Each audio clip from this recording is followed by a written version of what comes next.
What's up guys, Phoenix here. This video is going to be a card review / discussion type video on a new piece of Lunalight support that we get in the Dark Illusions, the set after Shining Victories. Now this card is technically Lunalight support, but it's not an actual Lunalight card because of the way the Japanese name is structured with its symbols. It does not contain the proper symbols in the proper order to be a Moonlight archetype named card. As you can see at the top of the screen, it says right there, this card is not a member of the Lunalight archetype because the Japanese name does not contain those symbols in that way. But the card in question that we are talking about is for some reason still named Lunalight Perfume. I don't know if that's just something that they put there because of like translation purposes or something. I don't know. I can't read the Japanese symbols and like just discern that for myself. But anyway, this card is basically just a Monster Reborn and Searcher for the archetype. It's very generic.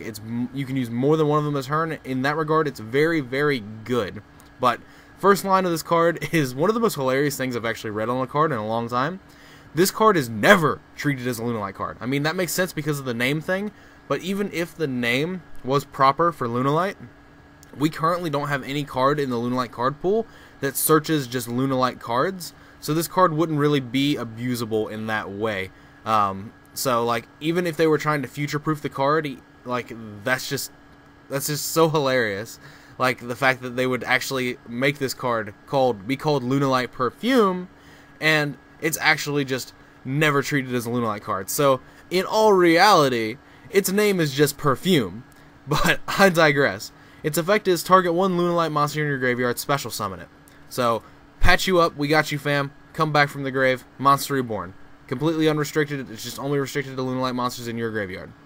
Cool. And then its graveyard effect that you can use immediately after you Monster Reborn something is, you can banish this card from your graveyard, then discard one card as cost.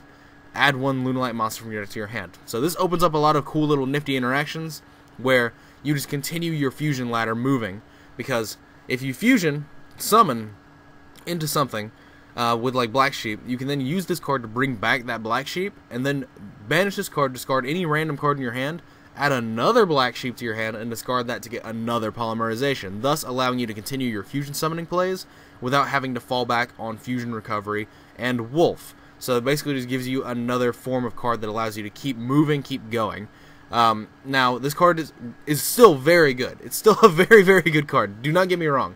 But I feel like there's some missed potential with this card for multiple reasons. One, the obvious, this card's never treated as a Lunalight card. That definitely future-proofs it to where if we ever got cards that could search Lunalight cards, you can't search this card, so there's missed potential there, potentially.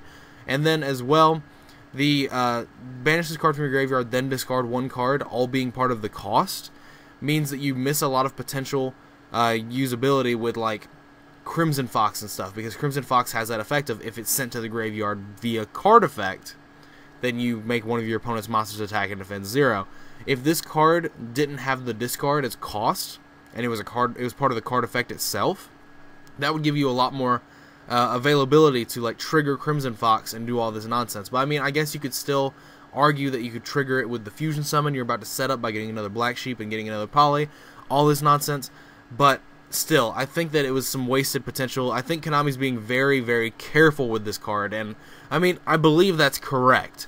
I do believe that it's very correct for them to look at card design from the more healthier standpoint.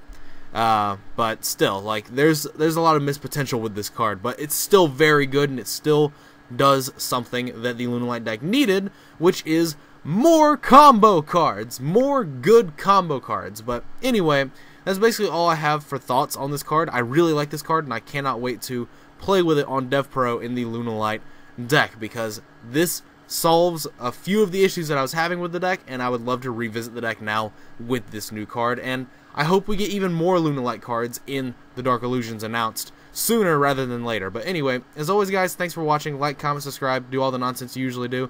Links are in the description to my Facebook pages, my Twitch channel if you want to follow that and get notified when I go on live streaming, and my Twitch Alerts donation link. If you're someone that wants to support me directly, and you can find it in the goodness of your heart to donate directly to me, then go for it. Definitely. It would be very much appreciated. It's not required, but it would definitely be appreciated, and it would just help me out a lot. But if you want the free approach to support me, you can just click an ad on one of my videos. Click an ad if you have not. I greatly appreciate it. It helps make money, and there's no reason to lie to you guys about that. If you have an ad block enabled, please disable it for a few seconds, refresh the video, click an ad or two. I cannot express how much it helps, and it just supports me more than you guys would ever understand at the point, because life takes money. Life takes money. It's very simple. It's a very simple concept, and reimbursement for these YouTube videos is basically just a great way to continue having me make them, ideally. But anyway, that is all for this video. Let me know if you guys want me to review any more new cards from the Dark Illusions. I'm already looking at the new Magician support, stuff like that. I'll handle that in my own time.